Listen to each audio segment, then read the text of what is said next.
Well, hello everyone, and welcome back to another Massachusetts Central Radio Show. I'm your humble host, Mike. I'm just not gonna try to prop you guys up. I'll prop you guys up here, and hopefully it stays. I think it will. Well, hello everybody. Welcome back to another Massachusetts Central Radio Show. I'm your humble host, Mike Camo, here for episode 235 here on Saturday night. And since it's Saturday night, last time I checked, that's Automotive Talks. So I tried to pick a topic from some automotive history. I'm going to talk to you guys about maybe my favorite Le Mans race of all time, 2005.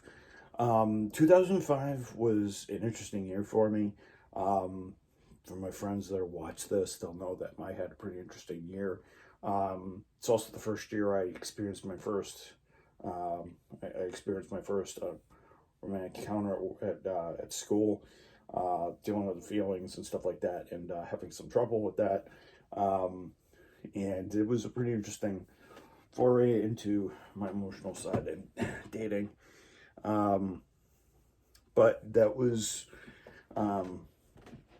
race that really kind of punctuated what was going on that year was probably Le Mans 2005. So Le Mans 2005 was a race set in the backdrop of the mid 2000s, and it was a pretty interesting race. Some of the big battles. So everything had been building up towards it. 2005 was a big year in motorsports. The biggest thing that was happening was the early in the year as the Audi R8 LMP1 was retiring at the end of the season, was retiring from full-time competition, although it did not retire from full-time competition. It was on its way out almost. It would be its last full season, actually, of competition. It would see half of the competition. It would not win the ALMS championship over in the States. The Audi R10 would do that. So the Audi, so 2005 would be its last season. It had quite a bit of a hill to climb because it had to, because it had a small air restrictor this year. It only had about 510 horsepower. It used to have 610 horsepower, but over the years, they cut about 100 horsepower out, which made it slower than its rivals, and a lot of its rivals were starting to look towards the future while it stayed the same. Also in the GT1 class, Aston Martin had come out with the DBR9 that would challenge Corvette, Ferrari, and Porsche. Well, not Porsche, but and Lamborghini and Celine and Maserati, of course. So the race, so the year leading up to that, Audi had won the 12 Hours of Sebring in March. They won a bunch of sprint races. Corvette had lost Sebring, but it would win a lot of the regular season races because Aston Martin didn't come over until 2006. So Corvette was looking to put their best foot forth and be prepared for this big race because they knew that it would be 2000. They knew that it would be a 3,000 mile. They knew that it would be a 2,000+ mile sprint race of attrition. They would see which way it would go. Audi had to deal with the petrol cars being a lot faster. The cars that they had to overcome to win this event were the Pescarolo Judds, which were a French manufacturer by Henri Pescarolo. In 2005, he would have the most powerful car, maybe one of the most powerful cars on the grid, with his Pescarolo Judds making a little over 630 horsepower from his Judd V10s, and a lot of people wanted him to win. I wanted him to win because I have French heritage. I obviously didn't want the Audis to win because they're kind of the weaker one. I kind of wanted Pescarolo to do it, and I hope he was because the cars were like 6-7 seconds faster because of the air restrictor on the Audi. The the Pescarolos had about 120 horsepower more than the Audis did, and they also weighed about 110 pounds less because the Audis got slammed with 50 kilograms, which is 110 pounds of weight. So during the test, Pescarolo obviously set the fastest time. Audi was sort of so back then. Everybody was like, nah, that's it. I don't think the Audis are really going to be in contention this year. But a lot of people said, oh, they're more reliable. The French cars are probably going to have trouble with electronics, and they're going to overheat because the V10s suck. And and a lot of people were like, nah, the French cars are going to get ahead. They're going to lap everybody, and they're just going to be able to turn the engines down, and they're just going to walk away with the victory. And we're going to have our first French win since like we're going to have our first French win since like the 70s. It's like the late 80s, I think, because the last time a French car won was, since the early 90s, which was Peugeot back in 1993. And a lot of people thought that a 12-year drought for a race win for a factory French team, or privateer or a factory French team, was kind of on the cards. Then race recap, Aston Martin obviously outpaced Corvette, and Ferrari was also in there too, but I don't think Corvette was really showing their full hand because I don't think they wanted to really do so. So race week happened, and it's I'm not really P2 was not much of a big class back then. GT2 I think was won by a Porsche. GT2 I think a bunch of Porsche and Ferraris were going through that. So to the race, so to practice. So everybody knew that Pescarolo was gonna dominate. They just didn't know how much.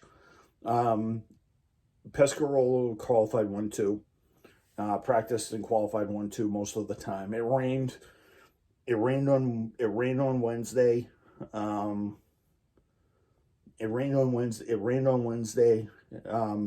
Thursday was mostly going to be where the pole times were going to be set, and a lot of teams didn't want to really set up for the rain because they knew the race was going to be dry throughout. They looked at the forecast and like, we're not going to really do a wet setup, but a lot of teams compromised to make sure that was going to happen. Because you don't want to go full dry. You want to compromise your car to do whatever with 24 hours, and you can adjust it to do that. So it's not like it's set in stone.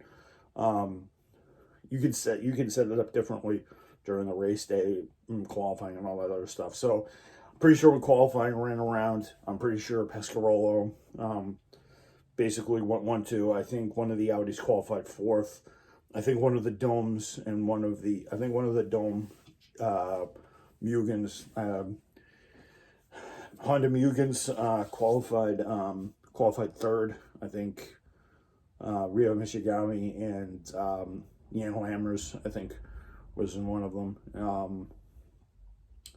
I think the Audis were 4th, 5th, 6th, 7th, somewhere in there. I think one of the Oreca, French Oreca cars was in there. And so I think in P2, I think it might have been a Lola or something. I can't remember because the class was horrible. I really didn't pay to it. GT1 was Aston Martin.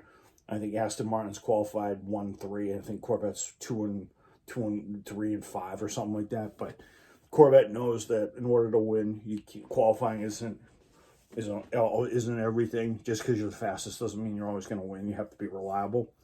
GT2, I think it was a Porsche. I'm most likely because Porsche's always dominated GT2. So back then, because Ferrari with their F360 wasn't really a contender. Pano's was there. TBR was there, I think, in 2005, but I don't think they really were going to challenge.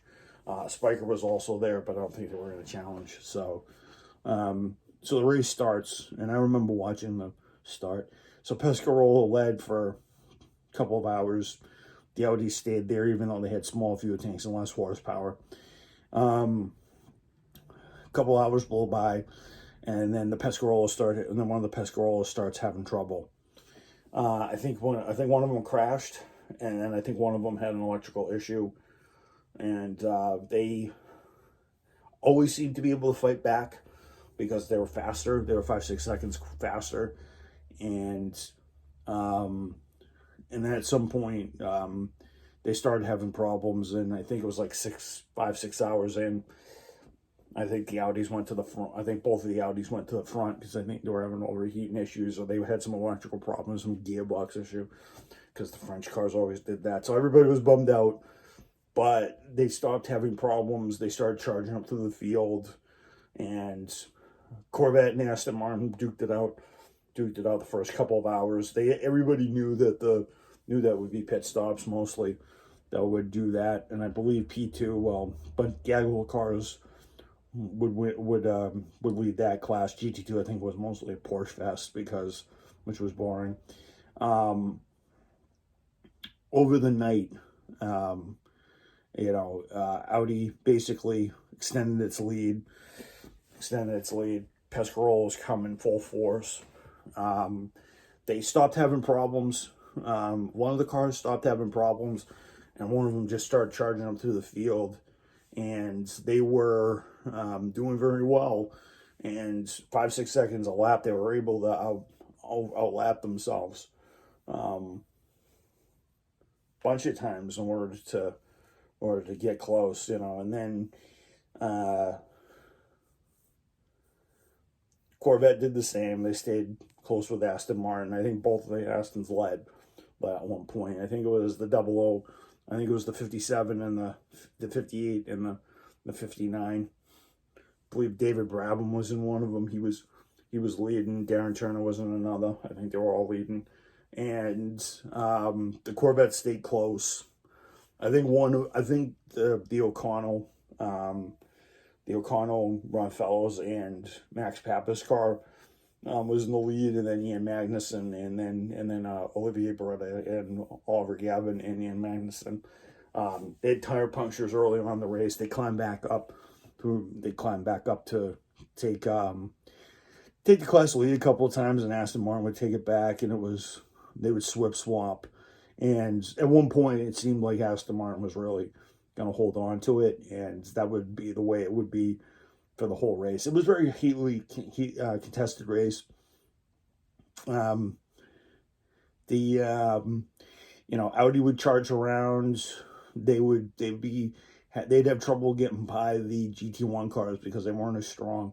As I said, the GT1 cars had between 100 and the GT1 cars had between 90 to 100, like 20 more on them. So, I mean, I think the Aston Martins had like 100, had like 625, 610, 620.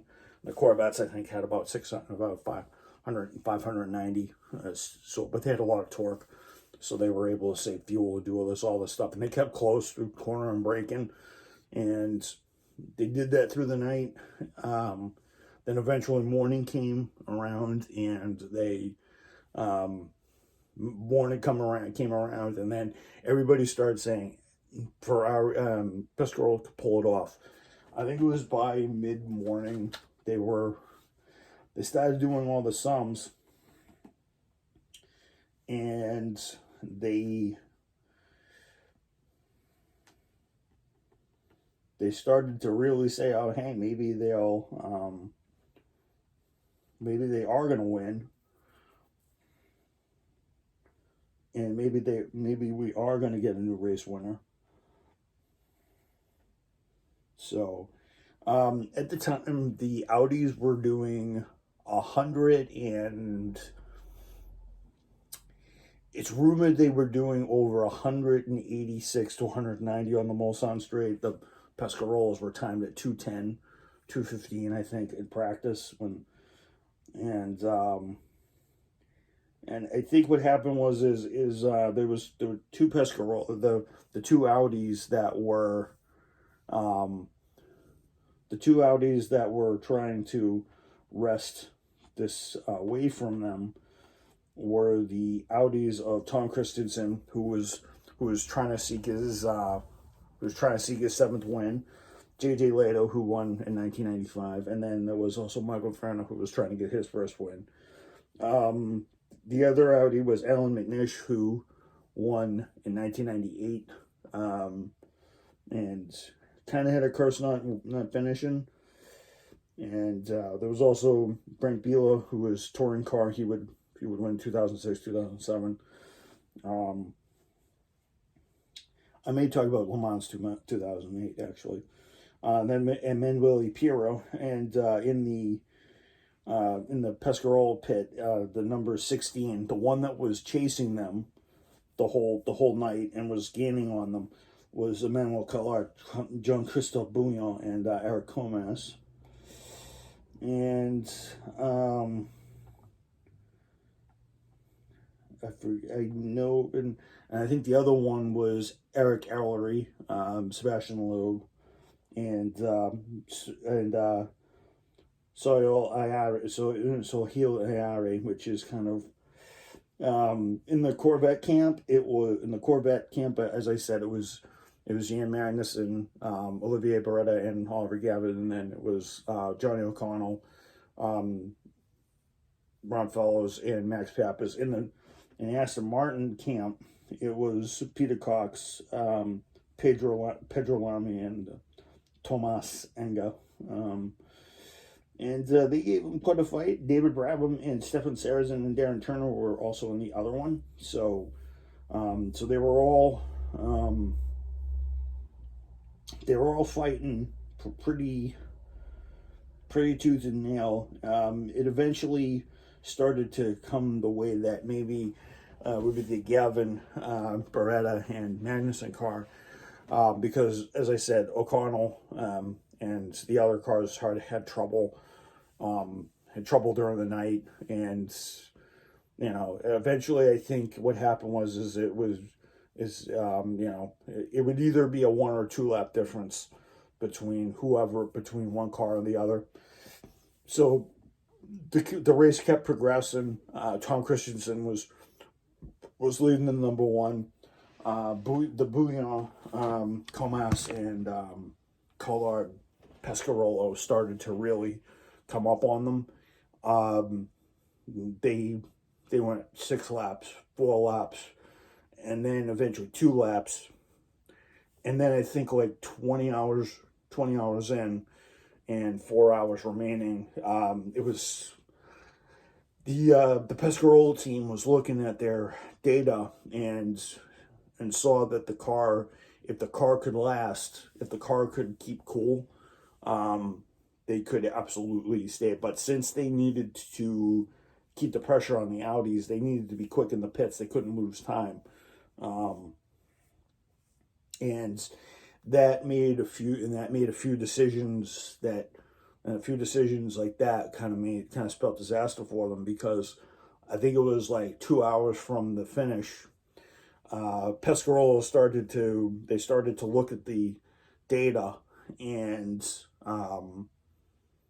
they noticed that the engine temperature was spiking, and the car was doing a little overheating, and they sat there and they're like, do we want to finish second, or slow our roll and blow up do we want to charge the Audi, get in the lead, and then blow the engine, or do we want to just stay for second and kind of come back next year and say, oh, hey, these cars are not going to be here next year. They're going to come up with something different. We may have a better chance when they're coming out with a new car, even though Audi said we're coming with a diesel next year, and Pescarolo was probably like, oh, we'll just come back next year because they'll be developing a new car. It'll have its teething problems, and we'll take the win easy because the car will be better. We'll get better over time. So they stopped charging. They turned the engines down. Next 2 hours, I believe they would finish with 368 laps, 2 laps down, for a total of 370 for Tom Christensen. The end, I kind of spoiled it there. And then there was the battle with Aston Martin and Corvette. So you guys are probably wondering what happened with that fight. Well, Aston Martin looked like they were going to be invincible. They looked like they were going to be absolutely, they were going to kill the, they were going to kill the class. And this was the car that qualified 3 seconds in the Pescarolo number 16, which was charging, which was clocking lap times 3 seconds faster than the Audis could in practice and qualifying. Ended up, I believe in LMP2. I think it was a Courage 4 AER, but no one cares.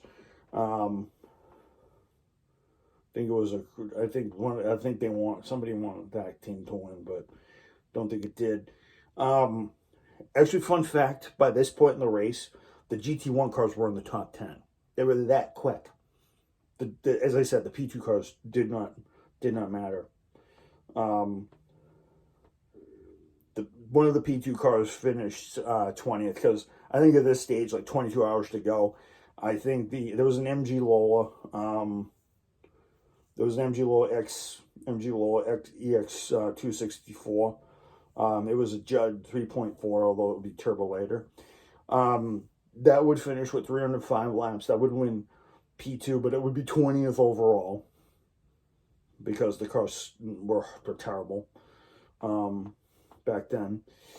And everybody, and in GT2, everybody thought Corvette kind of had it. They would lose at Le Mans, but as luck would have it, the Corvettes were running 1-2. I think they were 2 laps apart, and one of the Aston Martins damaged the splitter, but it was behind already because of some cone infractions and some other mechanical stuff. It was the David Brabham, Stefan Sarrazin, Darren Turner, number 59, that would be kind of their Achilles heel, and they were in the lead, and then poof, they ran out of fuel pressure. They ran out of fuel pressure with an hour to go. They brought the cars. One car retired. One car ended up retiring, and the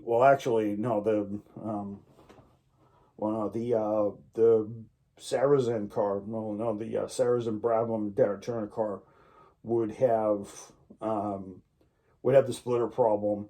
They'd be in the pits, and they'd spend the best part of they'd spend the best part of 16 laps trying to be in the pits. They came out and they knew they weren't going to do anything. It was the number 58 Enga Lamy and Cox car that would end up finishing not classified. So they ended up running out of fuel. They sent the Brabham Enga car out. They would get third, so Corvette would win through a technicality. Of course, a splitter would kill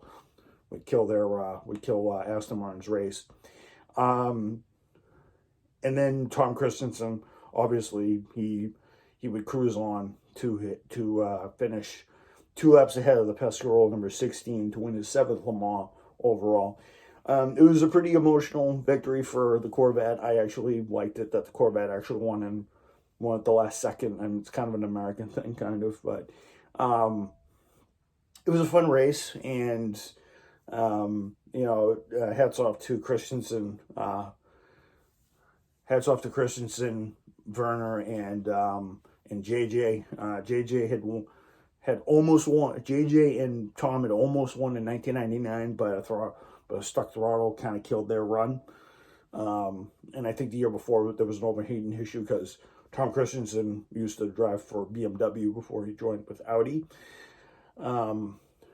So he would end up winning his 7th, and then he'd win 2 more. I think he would win in 2008 and 2013.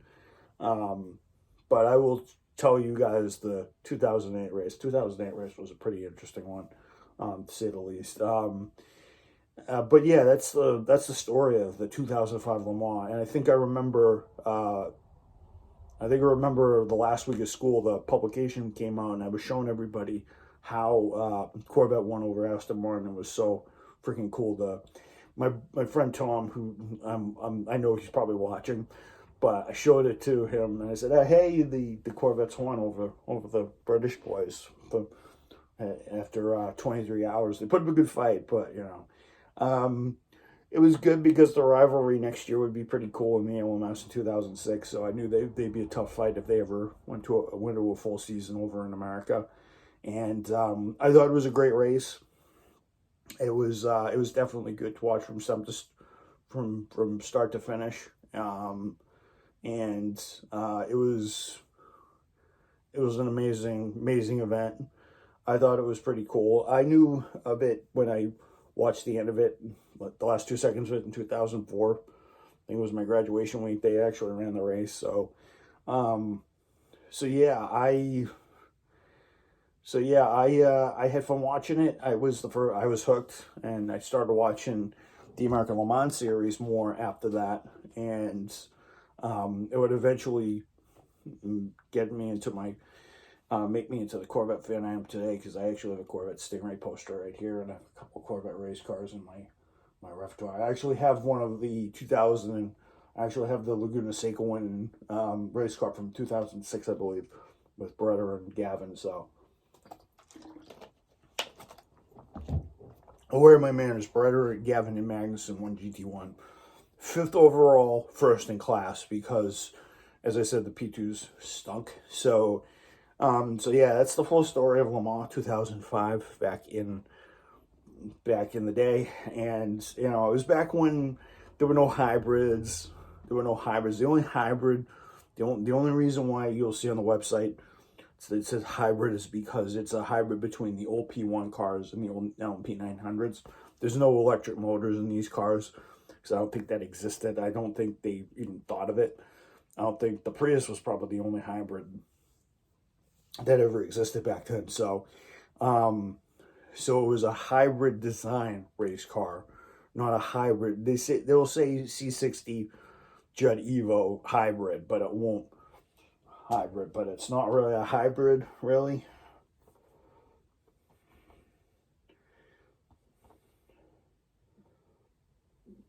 Yeah, it'll say a C60 hybrid, but it's not. But it's not a hybrid. It's just it's just a hybrid between. I just call it a C60 Evo LMP1 car because that's what I think it's good for and stuff like that. So, but yeah,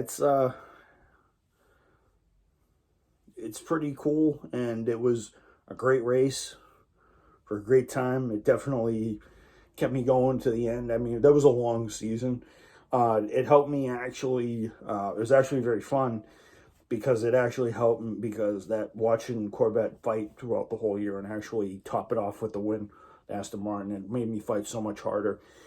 After that, I just fought hard, and I actually ended up getting a high honor. I actually ended up getting a high honor roll that year. I actually got my first of 9 that season, first of 9 that year.